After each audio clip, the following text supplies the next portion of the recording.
Hello, Queen. Welcome to the Geaux Queen sponsored podcast, The Q Chat.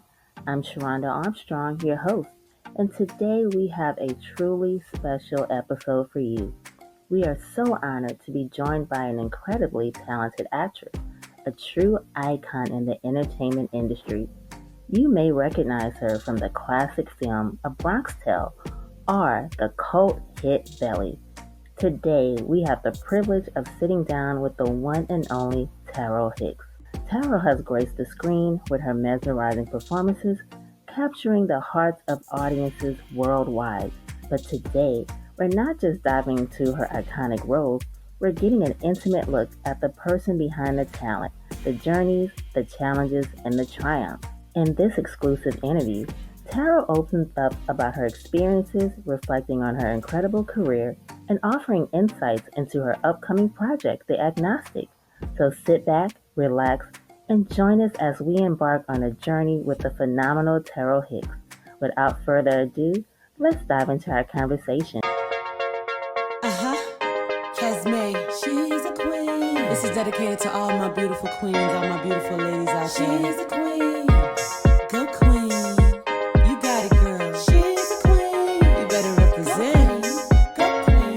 Go queen. Go. She's a queen about her business. Queen.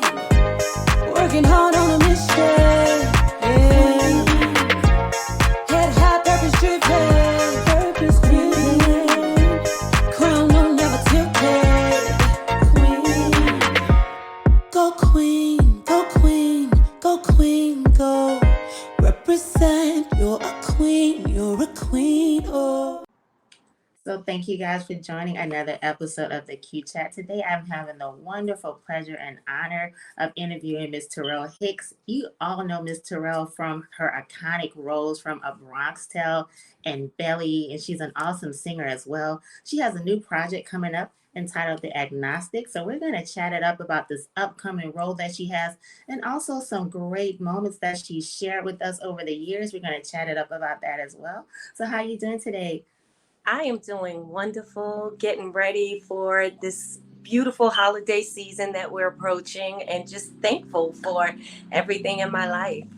Yes, So I'm thankful to have this moment with you and to just, like I said, give you your flowers today. So I want to dive in and start and ask you about this upcoming project that you have called The Agnostic. So can you fill us in, if you can, tell us as much as you can without giving too much away, but about the plot and your role in the movie? Absolutely. Well, first off, for the viewers, the listeners, if you don't know what an agnostic is, that is someone who just doesn't believe in a higher being, or, someone that's powerful, engineering events and things in their life. So it's an interesting word, agnostic, especially for those of us who are faith believers. As a Christian, it is our job to tell people about the love of Jesus Christ.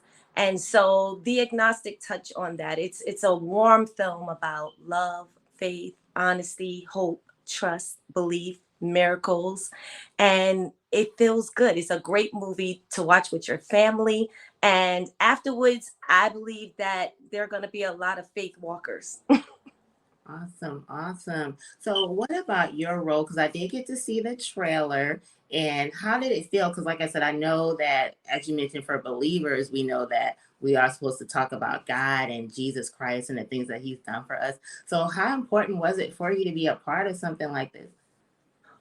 Well, I played a role of Autumn, and Autumn basically experiences a lot of different events throughout the movie that question all the words I said: the love, the hope, the faith, the honesty, the trust. She's questioning everything because of certain things that's just happening in her life. And I know that, as a human being, that's what we experience. But everybody doesn't know how to get through trying times. And that's when our faith kicks in. So to be able to display a role that is showing people that God has our back and that he is here, and he is alive in all of us. And if we would just tap into our faith and tap into our trust and honesty and belief in him, that things in our life will turn around for the better whenever we're going through really tough situations. And for now, my home church is Agape Family Worship Center, and my pastor is Dr. Lawrence Powell. So that is my spiritual father, and my home church is amazing. And they've gotten me through a lot of rough times. My mom was diagnosed with Alzheimer's, and anybody that knows about that disease know that it's terrible. Your loved one is here, but they're not here, and it's hard to deal with that every single day. But I believe that my faith in God, my trust in God, my belief in God helps me to get through these times with dealing with my mom and her sickness. And I also believe in the scripture where it says that God, he won't put more on you than you can bear. And he carries our heavy load. And I wouldn't be able to go through something like this, nor my family, without God's strength guiding us through his situation. So to be able to play a role and show somebody else that this is possible for you too is, an answer prayer, an answer prayer for me. I've been praying for faith-based films, and God sent the Agnostic, and it's specifically for those who don't believe. So that's something else. And my heart goes out to you with everything that you're going through right now too. But I want to ask you too, like I said, you have so much energy. You look great, by the way. Like you haven't aged a bit. So Thank you. you look awesome. So I wanted to ask you about, like, thank you. So I wanted to ask you about these iconic roles, of course. And I know the Agnostic is going to be amazing, and faith-based film. We really need that right now because a lot of us are going through so many different things. So it's beautiful to have God and positivity in media. But I want to ask you, of course, about those iconic roles. This year is an amazing year because it marks the 30th anniversary of A Bronx Tale and then the 25th anniversary of Belly. So it's like amazing that these two things are taking place this year. So I want to ask you, out of both of those roles, like I said, they're super iconic. I know so many people still remember you from these movies. A Bronx Tale is something that it comes on all the time too, so which is great. So how does it feel to just be a part of such iconic roles? Because like I said, I can imagine that you still get recognized, as Keisha or Jane. How does it feel to be a part of these historical films in our culture? It feels amazing. It feels really good to know that this generation is looking up to something I've done a few decades ago and saying, wow, this woman is beautiful. She's brown skinned and she's representing us, and, one for the brown girls. And that makes me feel really good because all I ever want to do for young women of today is, show them no matter how dark your skin is, no matter, your ethnicity, whatever you are beautiful. And we have to embrace each other. We have to support each other. And I'm happy that they're looking up to me, and I can be that example for them. Yes. One thing about Belly, because I know Hype Williams, of course, directed it, and we know Hype was about the visuals. And he just made, like, your brown skin it was perfect, with his visuals and the cinematography. Like, that's one thing. Like, he really you represented brown skin women for sure back then, but he definitely put that extra oomph on it to just, like, put your skin on the map. Like, it's just a beautiful film to watch, especially when it had the blue aesthetic and everything. Like, it was amazing. So you definitely represented brown skin women, and we still need that today, of course. So that's something, again, I think that made you so special, even in A Bronx Tale, especially because it had an interracial story, but they had a beautiful young brown skin woman in the role. I think that was just something that was just extra special for many of us who were tuning in. So that is something that is just super iconic. So I wanted to ask you, like, I know, like, you were a part of these great films, and now you're here doing the Agnostic. What has kept you grounded? Because some people who started out with their careers, back then, they they didn't necessarily have these outcomes where they can still look great like you and be a part of a faith-based, movie and still have that good positivity. What kept you grounded to be where you are right now?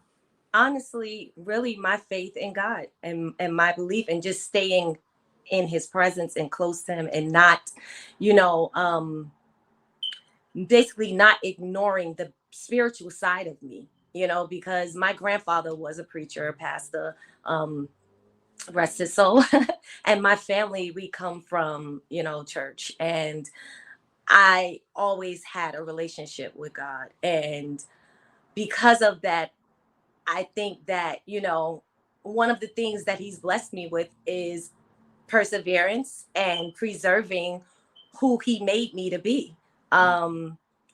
It's been a while since those movies, yes, but because of my faith and my beliefs, I was able to stay away from a lot of the things that drag us down in life, and that's drug use and alcoholism and those things that are just very prevalent and popular in the entertainment world. And I never really got involved in those things because, at the end of the day, I'm always worried about what God thinks about me. And am I doing the right things? And am I being a light in darkness? Am I, being someone that, is of an example to show who he is? And so as I got older, my beliefs also got stronger. Of course, I tried to stray and do my own thing.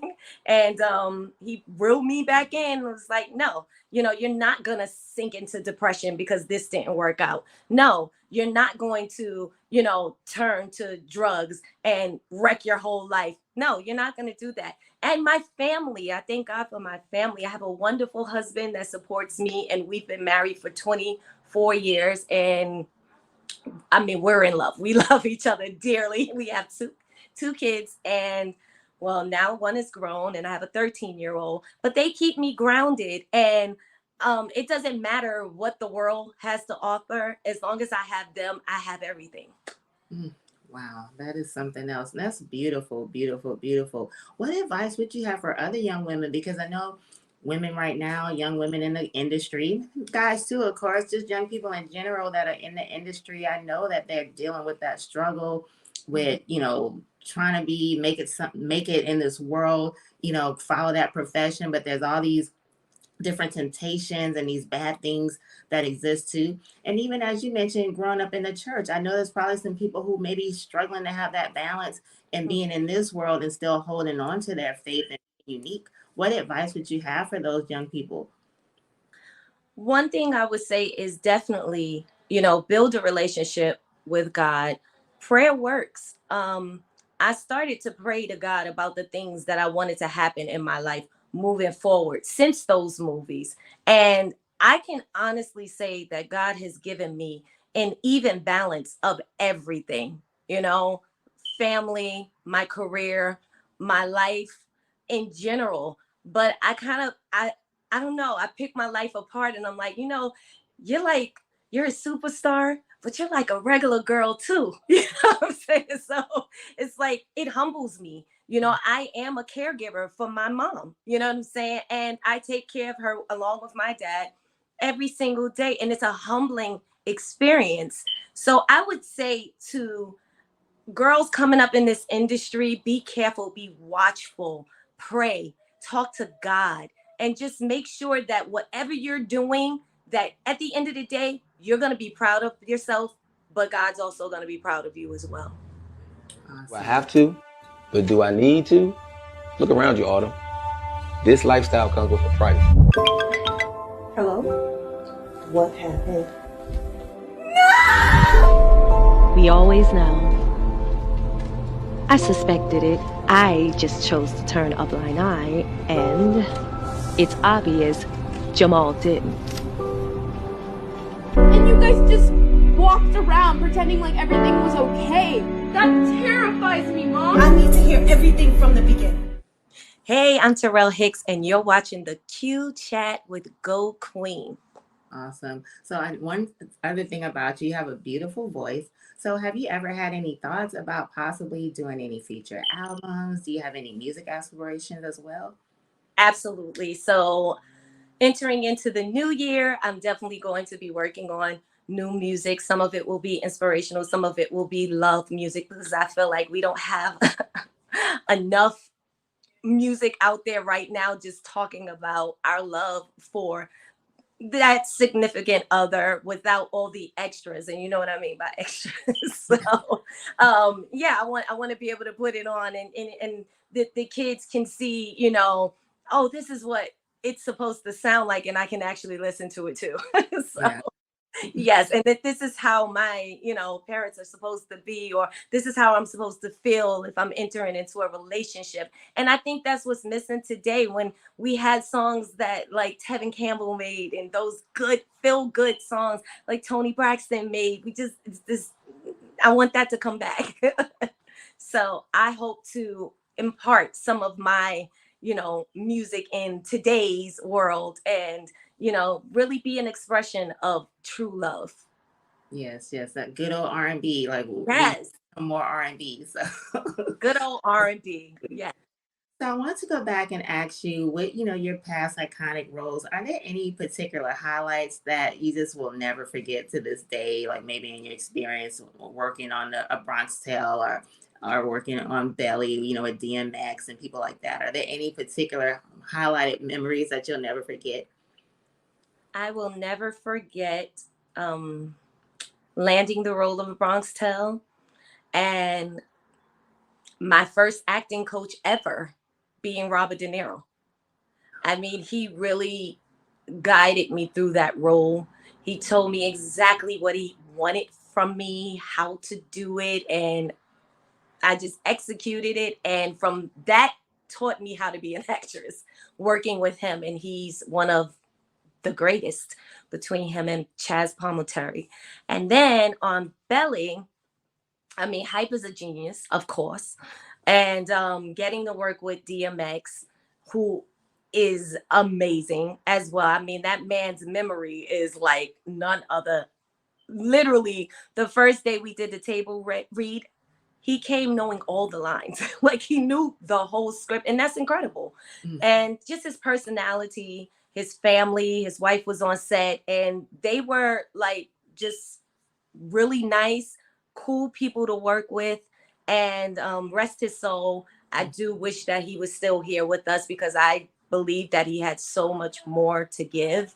But unfortunately, he left us with so much that we can still go back and listen to, watch, and admire the genius that he was. Oh, yes, yes, yes. And those are some amazing memories for sure. This is something else, that those two films have so much richness, in your experiences, having that experience with Robert De Niro of all people, Chaz Palminteri, and then of course with Belly, like those are some amazing memories to have for sure. So I want to barrel back to the Agnostic before we wrap everything Yeah. up. What are some of the highlights you would say in your experience in working with the film? How long had it been since you had done another movie? So I know it had to have been even more special. So what were some of the highlights in being a part of this film? How long was the filming? And just what led you also to be a part of the project from the back end? Because I know, like you said, we need some positivity. I know you've been looking for faith-based films. First of all, I want to give a huge shout out to Frank E. Jackson. He is the director, producer, and writer of this movie. Along with myself, I'm also a co-writer on the film, and it was produced as well by Tawana Terrell Entertainment. They're the power behind getting this film out on all the streaming sites that you'll see it on.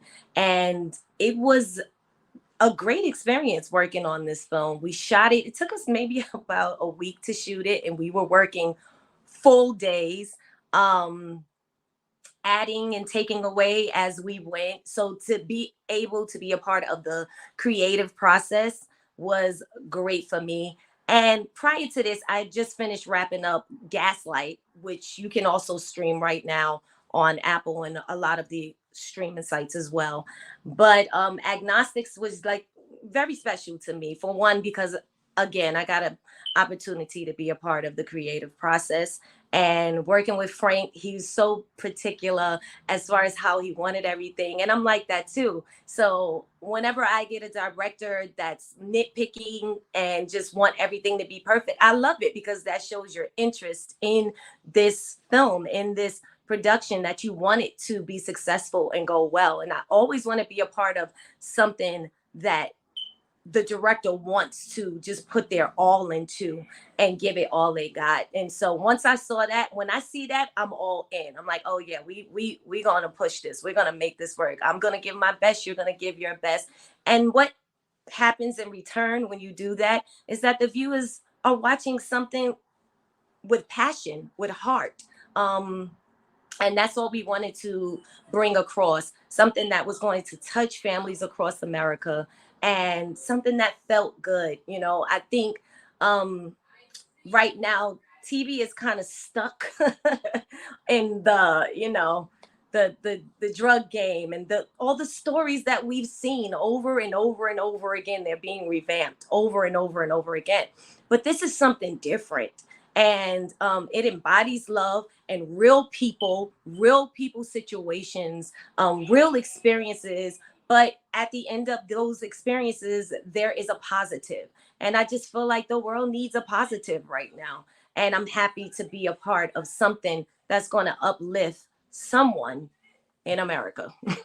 Yes, I agree with you. I definitely feel that, right now in our culture, the whole, drug genre, and I'm not knocking anybody, but it is oversaturated, and it's a breath of fresh air whenever there is something positive, especially if there's something Yeah. faith-based.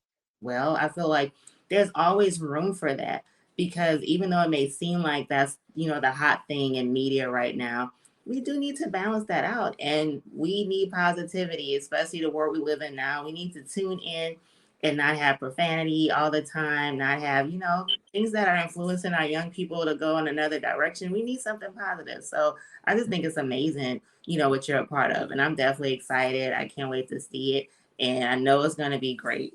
So like, this is going to be fabulous. So before we end everything, I just wanted to ask you, what's next? Like, I know we talked about you're gonna be doing some music. Can we expect to see you on some more faith-based projects? Are we gonna see you on some more movies? Like, what can we expect next for you? Absolutely. Actually, I'm really moving more into the directing and producing aspect of, the film business. I've always had a creativeness and expression that I want to convey and get out. And so that's what I'm going to be doing moving forward. And also some mentoring with young actors, young actresses, just helping them, get ready for big projects that they may be working on, and also lending my hand out to other directors that need direction as far as their actors are concerned on set. So these are some of the services I'll be offering pretty soon, and I'm excited about that. I mean, I think at some point, when we accomplish things that we want to accomplish, it's always nice to extend that wisdom to the next person. And so I'm in a extension phase of wanting just to extend what I've learned, what I know, into these young talented people that are out here today. Awesome. Well, they'll definitely learn a lot from you. The fact that you've been in these iconic roles, you've had that touch, from Robert De Niro. I mean, they can't lose speaking with you. So I think it's going to be awesome. And I can't wait to see what you have coming up. Like I said, my generation, the future, the current young generation as well. Like, they know you as well, because like I said, a Bronx Tale is something that comes on a lot. They can go on and watch Belly as well. So that is just something else amazing that you're a part of this. Like I said, you're gorgeous, you're beautiful, you haven't aged a day. So this is awesome just to see where you are right now too. So I want to thank you again for giving us your time. Very thankful to speak with you. Before we end everything, tell everyone how they can find you on social media, and remind everyone again how they can view the Agnostic. I know it's available for pre-order, but tell them when the movie drops. I believe it's December 19th, but you tell them everything, how they can watch this film and how they can follow you on social media and connect with you. All righty. Well, you guys can stream this film December 19th on Amazon Prime, Apple TV, Vudu, and so many other DirecTV, AT&T, Verizon, so many sites. It's on so many streaming sites, and you will be able to catch it. But for the early birds that just can't wait to watch the Agnostic, you guys can pre-order it right now on Apple TV, so that all you have to do on the 19th is press play. And you can follow me at She Is Taral Hicks-Dawson on IG. She is Taral Hicks-Dawson on TikTok. She is Taral Hicks-Dawson on Facebook, as well as Taral Hicks. And I think that's it. Yeah, Twitter, Taral Hicks. And yeah, that's it. And I hope you guys enjoyed this film. It is coming from our hearts. And I do want to give a big shout out to my co-star Jamal. His name is Daryl Longley, and he played the love interest in this movie, as well as my best friend who plays Amber. It's Natasha Malone, and Talia Williams played my daughter Imani. And I just want to shout them all out and say they did an exceptional job on this film, and you guys will see when you watch it. Awesome. Thank you again for everything that you've done. Thank you so much for your time. You guys, you heard it from the beautiful Miss Taral Hicks. Make sure you guys tune in on December the 19th to watch The Agnostic, and go back when you have some free time and watch some of those other movies of Bronx Tale and Belly, just to refresh your memory on how beautiful she is and the wonderful work that she's done. Thank you guys again for tuning into the Q Chat. Enjoy your Thanksgiving, you guys. Make sure you be safe and go love yourself. That must have did this beat.